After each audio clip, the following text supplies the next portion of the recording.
शिवसेना नेता और राज्यसभा सांसद संजय राउत ने यूपी विधानसभा चुनाव में बीजेपी की जीत में मायावती और ओवैसी का योगदान बताया है।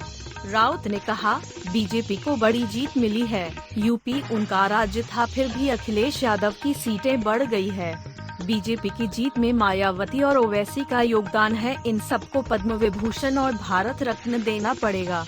हम लोग खुश हैं, हार जीत होती रहती है। आपकी खुशी में हम भी शामिल हैं। संजय राउत ने पंजाब में भाजपा की हार पर सवाल खड़े किए हैं। उन्होंने कहा, आप हमें बार बार बोलते हो कि शिवसेना को यूपी में कितनी सीटें मिली। यूपी में कांग्रेस और शिवसेना की जो हार हुई है, उससे बुरा हाल आपका पंजाब में हुआ है। इस बारे में आप थोड़ा देश को मार्गदर्शन दीजिए। चिंता का विषय ये है कि पंजाब में बीजेपी जो एक राष्ट्रीय पार्टी है, उसे पंजाब की जनता ने पूरी तरह से नकारा है। पीएम मोदी, गृह मंत्री और रक्षा मंत्री ने वहां जमकर प्रचार किया, फिर भी बीजेपी क्यों हार गई? अब मिशन गुजरात पर निकले पीएम मोदी, नतीजों के अगले ही दिन किया 9 किलोमीटर लंबा रोड शो। राउत ने पूछा, उत्तराखंड के मुख्यमंत्री चुनाव क्यों हार गए? संजय राउत ने कहा, बीजेपी 4 राज्यों में जीती है। हमें परेशान होने की कोई बात नहीं है, हम आपकी खुशी का हिस्सा हैं। भाजपा नेता ये बताएं कि उत्तराखंड के मुख्यमंत्री चुनाव क्यों हार गए? गोवा में तो 2 उप मुख्यमंत्री हारे गए। सबसे अधिक चिंता का विषय पंजाब है, जहां भाजपा जैसी राष्ट्रवादी पार्टी को पूरी तरह खारिज कर दिया गया है। मायावती ए मीम पर हकीकत से परे है राउत का बयान, जाने कितना डाला असर।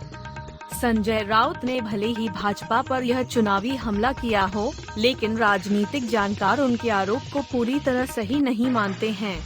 इसकी वजह ये है कि मायावती की बहुजन समाज पार्टी बसपा के कमजोर होने का फायदा केवल बीजेपी को ही नहीं मिला है।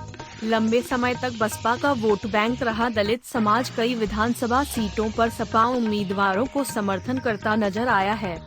ऐसे दलित मतदाता जिनकी रोजी रोटी पर कोरोना लॉकडाउन का गहरा असर पड़ा, उनमें भाजपा सरकार के प्रति नाराजगी देखी गई।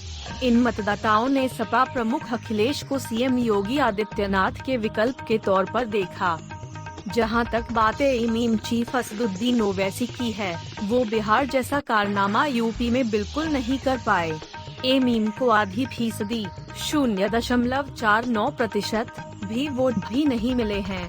जानकारों का मानना है कि मुस्लिम वोट सपा की तरफ एकमुश्त गए हैं।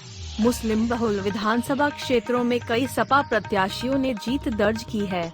यूपी के मुसलमान मतदाताओं ने ओवैसी को सर्वसम्मति से अपना नेता मानने से इनकार कर दिया है।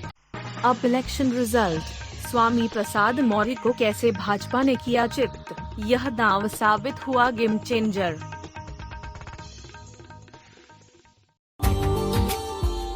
Subscribe now and press the bell icon.